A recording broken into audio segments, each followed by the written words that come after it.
Buenas noches, un gran placer estar aquí con ustedes. El día de hoy voy a hablar de algo que es enormemente importante, pero es una historia triste. Es una historia triste que yo espero que los conmueva, como me conmueve a mí, que entendamos la relevancia que tiene esto para la supervivencia del ser humano. Vamos a hablar el día de hoy de los grandes retos ambientales del siglo XXI, la sexta extinción masiva.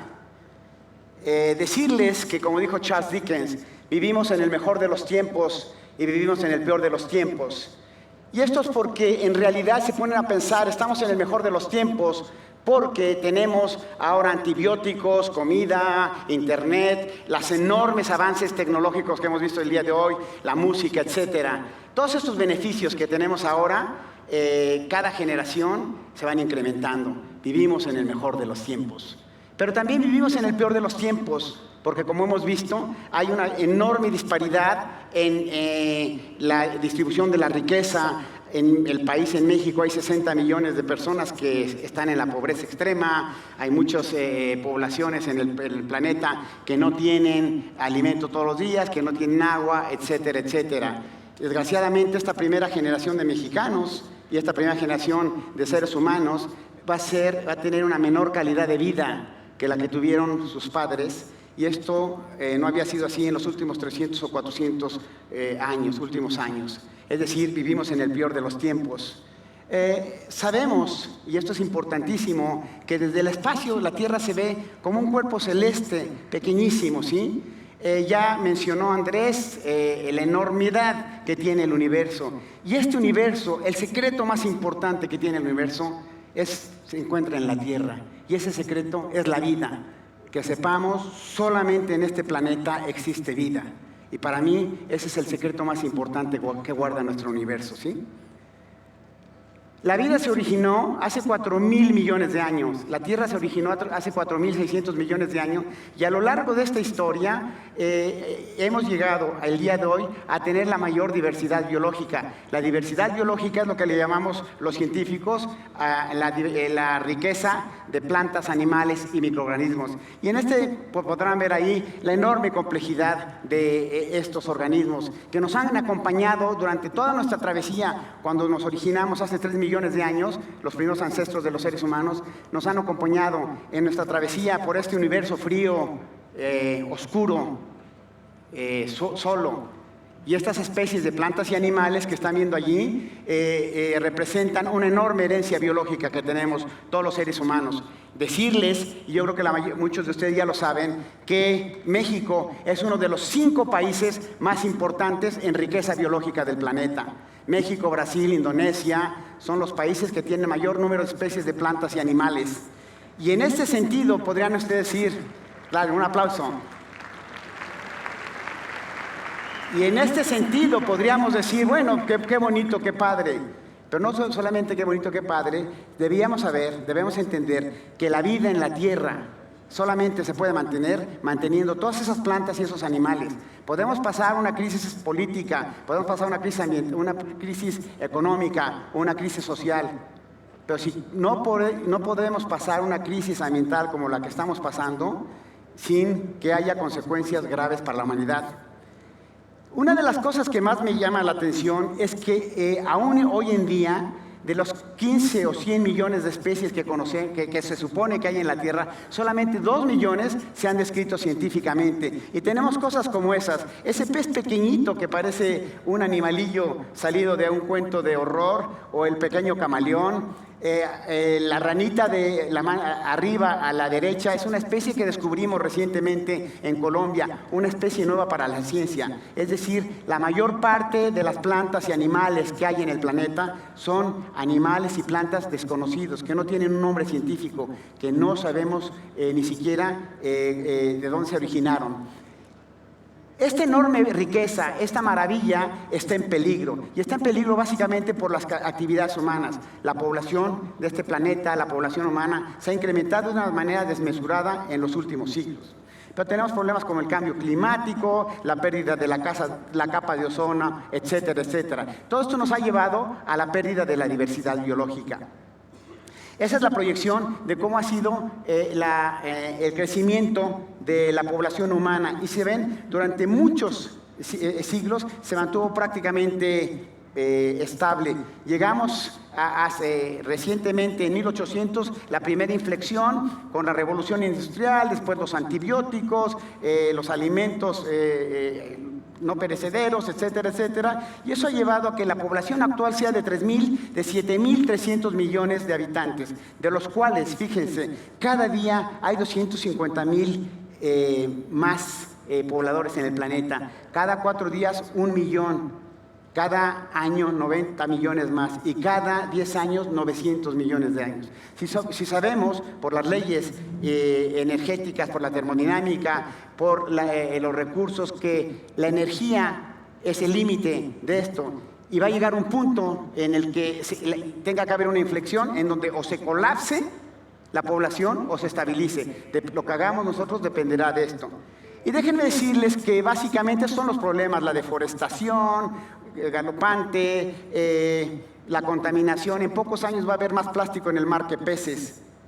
Creo que no debíamos dejar que eso ocurriera. El calentamiento global, sabemos que la temperatura se ha ido incrementando y que esto tiene consecuencias importantes para los seres humanos y para todas las plantas y animales. Esa foto se volvió muy famosa, es un oso polar con su cría que está refugiado en un pequeño témpano, y ha habido casos que los osos se ahogan porque no encuentran ni siquiera un témpano pequeñito como ese para poder descansar, ¿sí? Estamos entrando a una crisis de extinción sin precedentes en la historia de la humanidad. Estamos acabando con poblaciones y especies de plantas y animales sin precedente.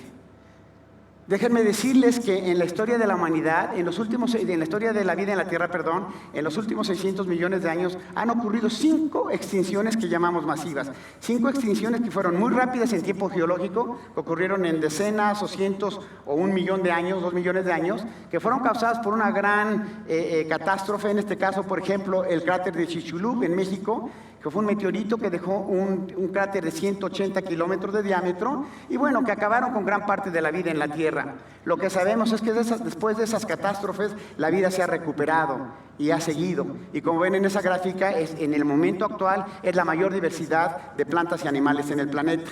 Pero actualmente estamos entrando en una extinción masiva que llamamos la 6ª extinción masiva. Déjenme decirles que, al igual que mis compañeros aquí, yo trabajo en la UNAM y me puedo apreciar de que en la UNAM y en otras instituciones de México somos líderes en hacer investigación, este tipo de investigación en todo el planeta. En México hemos descubierto que estamos entrando en la 6ª extinción masiva, y esta extinción masiva lo que ha ocasionado es que en los últimos 100 años, hayamos perdido muchas especies de plantas y animales, como el dodo, como el lobo de Tasmania, como la paloma pasajera, ¿sí? Y bueno, hace un año publicamos un artículo en el que logramos estimar que las tasas de extinciones actuales, las tasas de pérdida de especies que estamos ocurriendo en este momento, fíjense, son mucho más altas que las que ocurrieron en los últimos 2 millones de años. En los últimos 2 millones de años perdimos especies, se perdió una especie por cada 5,000 especies que había cada 100 años. Es decir, si teníamos 10,000 especies, esperaríamos que se perdieran 2 especies en 100 años. Usando esas tasas de extinciones normales, como se les llama, lo que encontramos que las especies las especies nada más de animales, mamíferos, aves, reptiles, anfibios y peces, que se extinguieron en los últimos 100 años, deberían haberse extinguido en 10,000 años. Y si usamos los datos menos conservadores, deberían haberse extinguido en 28,000 años. Es decir, lo que perdimos en 100 años se debía haber perdido en 10,000 años. De ahí la magnitud de lo que estamos perdiendo. Y desgraciadamente, esta masacre continúa el día de hoy. Y vemos ahí la proyección de las poblaciones de algunas especies como las jirafas, los elefantes, los rinocerontes. Me podría pasar aquí 1 o 2 horas hablando de todas las especies que están en peligro de extinción y no acabaría. Tenemos ejemplos tan ridículos como los rinocerontes que tienen que ser resguardados, por ejemplo en esa fotografía, por 3 guardias armados, y aún así estamos perdiéndolos. O bien tenemos los elefantes. Cada 15 minutos se pierde un elefante de manera ilegal en el planeta. Perdimos el 30% de la población de elefantes en 7 años, y eso quiere decir que si la matanza continúa, no habrá elefantes silvestres en los próximos 14 o 15 años. Y tenemos cosas horrendas como esas. Son pangolines, esa criatura maravillosa, enormemente bonita, y lo que son, la foto son pangolines muertos en el mercado ilegal entre China y Vietnam. Es decir, los problemas que estamos enfrentando son de proporciones catastróficas, y esto tiene implicaciones para nosotros porque cada vez que perdemos una especie estamos perdiendo la capacidad del ambiente para mantener las condiciones que permiten la vida en la Tierra en general y la vida de los seres humanos en particular. ¿Qué podemos hacer? Yo les pediría que hiciéramos un par de cosas. La primera es que es imperativo que compaginemos la conservación con el desarrollo. Y la siguiente, yo les pediría, yo les suplicaría, yo les rogaría que dejemos de ser espectadores y que nos convirtamos en actores. No podemos seguir permitiendo que el medio ambiente, que es fundamental para esto, siga destruyéndose. Nosotros hemos publicado recientemente un libro sobre este tema y seguimos enfatizando esto. Quiero demostrarles rápidamente en el siguiente video algunas de las cosas que hemos hecho para tratar de contribuir. Es hermoso. Pero hay un problema. Yo y todos los de mi especie estamos en peligro. Nos estamos extinguiendo. Nuestro ecosistema está siendo amenazado. Afortunadamente, hay personas que nos están ayudando. Han hecho estudios para saber cuántos somos, en dónde estamos y cómo ayudarnos. Soy un jaguar, el felino más grande de América. Gracias. Queremos seguir aquí por mucho más tiempo. La naturaleza nos llama. Respondamos juntos. Visita lanaturalezanosllama.com. Para acabar, yo quisiera decirles que no solamente estoy aquí para dar malas noticias. En la ventana de oportunidad es muy pequeña. No nos quedan más de 3 o 4 décadas para evitar un colapso que pueda poner en peligro la civilización como la conocemos. Y esto es el consenso general de todos los científicos que trabajamos en esto. Yo quisiera decirles que estoy enormemente orgulloso de estar aquí porque yo sé que podemos contar con la participación de todos ustedes. Escojan algún proyecto, participen, involúcrense, donen su tiempo, sus recursos, lo que quieran, para que tratemos de hacer de esto un mundo mejor. Déjenme decirles que quiero acabar con esto y tengo que acercarme para leerlo. Este fue un libro, un pasaje de un libro que leí cuando tenía 11 años, hace ya muchos años, y que me marcó y que me hizo hacer lo que soy ahora, dedicarme a tratar de salvar al mayor número de especies de plantas y animales de la extinción. Y dice así: pero las grandes bandadas no llegan ya y solo quedan las leyendas. Ahora la especie se mantiene precariamente al borde mismo de la extinción. Únicamente algún superviviente raro arrostra la peligrosa inmigración de los campos patagónicos a las empapadas planicies que descienden del océano glacial ártico. Pero el Ártico es muy vasto y generalmente aquellos sobrevivientes buscan en vano. Últimos de una especie agonizante vuelan solos. Espero que con nuestra colaboración, nuestro esfuerzo conjunto, sean pocas las especies que vuelan solas. Muchas gracias.